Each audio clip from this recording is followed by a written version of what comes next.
Hello guys, what's up? At magandang umaga sa inyo. Welcome back na naman sa ating YouTube channel, ang Probinsya ng Raketera. So for today's video guys, meron tayong pag-uusapan at chika-chikahan at sagot-sagutan guys.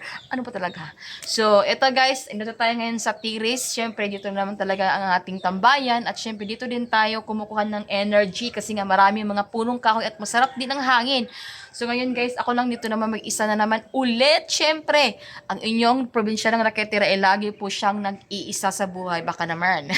So ito na guys, yung sasabihin ko sa inyo guys at i-open ko sa inyo ngayon. So, meron akong gustong itanong sa inyo guys at pwede kayo mag-comment doon sa comment section sa baba kung ano yung mga sagot ninyo para malaman ko din kung ano ang mas tama at ano talaga ang pwede nating ano pa talaga ang exact na question yung tanong ko, ano talaga ang exact na answer talaga dito, guys. Kasi nga, para sa akin talaga, guys, naguguluhan talaga ako.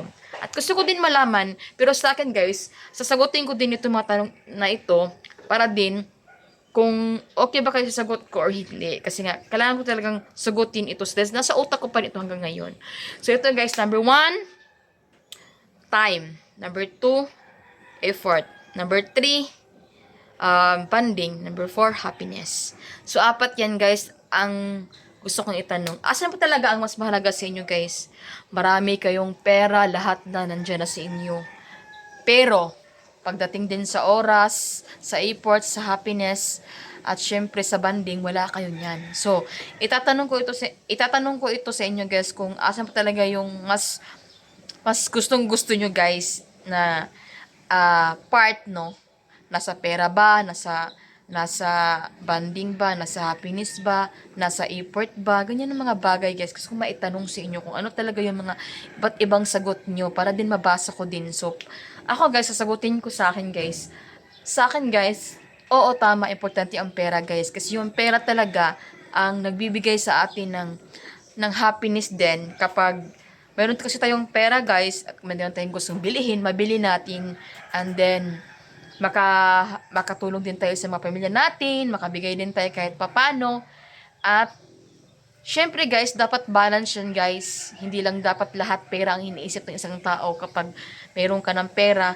Hindi din siya guys, para sa akin hindi din ito para sa akin hindi din quality or hindi din guys kung pera lang talaga ang nasa isip mo at wala ka ding happiness sa buhay, wala kang banding sa pamilya mo, sa asawa mo, at ganoon din wala kang oras sa pamilya at asawa mo. So, dapat lahat yan, guys, ay balance talaga yan pagdating sa mga ganyang bagay. Kasi nga, aanhin mo ang pera, guys, meron ka namang pera, pero wala ka namang happiness. Kasi nga, kulang ka sa oras, kulang ka sa banding, at kulang ka din sa panahon ng pagsasama ninyo. So, dapat talaga, guys, lahat ng time, effort, happiness, at pera, guys, ay balancing yan, guys. Dapat hindi lahat puro pera ka na lang, puro ka na lang trabaho, puro ka na lang hanap buhay. Dapat din may panahon ka din sa pamilya nyo. Yan talaga ang para sa akin na nasa isip ko, guys, ha. Yun talaga yung para sa akin na sagot ko para sa inyo, guys. Dapat lahat ay balancing talaga. Hindi lahat puro pera yung nasa isip natin. Hindi lahat puro kaligayahan. Hindi din lahat puro lang, guys. Dapat balancing din tayo. May pera, may happiness, may effort, tsaka syempre, mayroon ding bonding. Kasi, hindi mabubuo ang lahat ng yan, guys. Tulad ng iba dyan, guys, marami silang pera, kahit saan makakapunta sila, kahit sang lugar.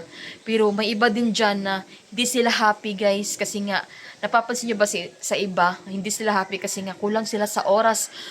Parang feeling nila, guys, sila lang may isa sa buong mundo. Meron nga silang pera, pero wala naman silang kabanding, wala silang happiness na nagsasama-sama silang lahat, wala silang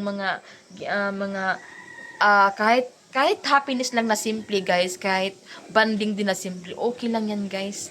Basta makita mo lang yan, guys, na nagbibigay din ng effort yung tao para sa'yo, nabigyan ka din ng time, happiness, and effort. Okay lang yan talaga yan, guys. Dapat balancing tayo pagdating sa ganyan, no? Para sa akin talaga, guys, mas importante sa akin yung banding ng pamilya. Kapag may pera ka, dapat ibanding mo din yung ibanding mo din yung pamilya mo para din naman magiging happiness kayo at saka syempre, nag-i-effort ka din. Lahat siya balancing. Hindi puro ka na lang hanap buhay. Meron ka na nga ang pera, pero wala kang oras sa kanila. Pero useless din yan, guys. Kasi napipil nila, guys, na parang sila lang mag-isa sa kanilang buhay. Dapat i-balance talaga lahat, guys. Hindi pwedeng, ano lang, guys, pira-pira lang. Meron ka na nga ang pera, pero wala ka naman kasiyahan sa buhay, wala ka ding oras sa pamilya mo, useless din yan. Dapat talaga balance lahat, guys. Yun lang yung sa aking sagot. So, sa inyo, guys, gusto ko din malaman sa inyo kung ano yung mga sagot niyo sa tanong ko, guys, para kasi iba-iba tayo ng mga kasagutan sa buhay. Iba-iba tayo ng mga sagot.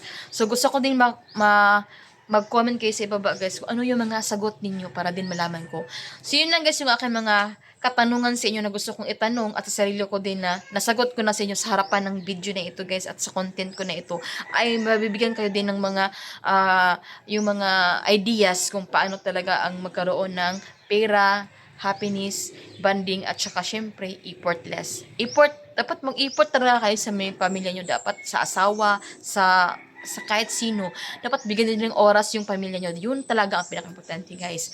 So, yun lang muna yung aking update for today, guys. Hopefully, marami kayo natutunan sa aking mga video ito dahil itong ginagawa ko, guys, ay para din sa mga pamilya na kulang din sa mga banding at mga happiness, no? So, yun lang muna, guys, yung ating update at see you in my next vlog.